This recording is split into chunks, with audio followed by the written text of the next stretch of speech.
High spot marketers, আসলে একটা সস্তা মোটিভেশন দিই। সস্তা কিন্তু দামি।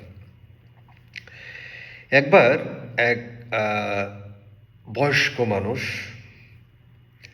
গৌতম বুদ্ধকে এসে অযথাভাবে গালিগালাজ করে যাচ্ছে, বাপ মা তুলে ইচ্ছা মতো। তো ধরেন 30 সেকেন্ড 40 সেকেন্ড এরকম মানে গালিগালাজ করেই যাচ্ছে। তো গৌতম বুদ্ধ কিছুই বলে না, শুধু মুসকি মুসকি হাসে।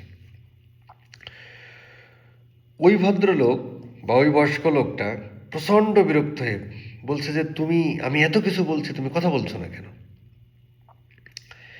তখন গৌতম বুদ্ধ বললেন যে তুমি যদি আমাকে কোনো কিছু দাও, সেটা যদি আমি গ্রহণ না করি, তাহলে সে জিনিসটা কার কাছে থাকে? তখন ওই লোকটা আরও বিরক্ত হয়ে বলতেছে যে ওটা আমার কাছেই থাকে। এবার গৌতম বুদ্ধ বললেন, এই যে তুমি আমাকে এতক্ষণ গালিগালাজ করলা, আমি একটাও গ্রহণ করিনি। ঠিক আছে?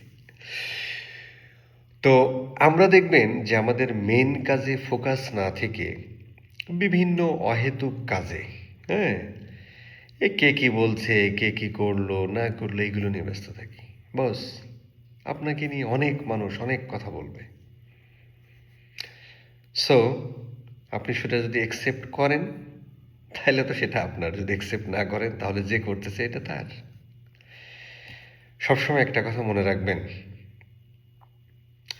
শেওড়া গাছে কেউ ঢিল মারে না, মারলে বড়ই গাছেই মারে। বেঁচে থাকলে কথা হবে।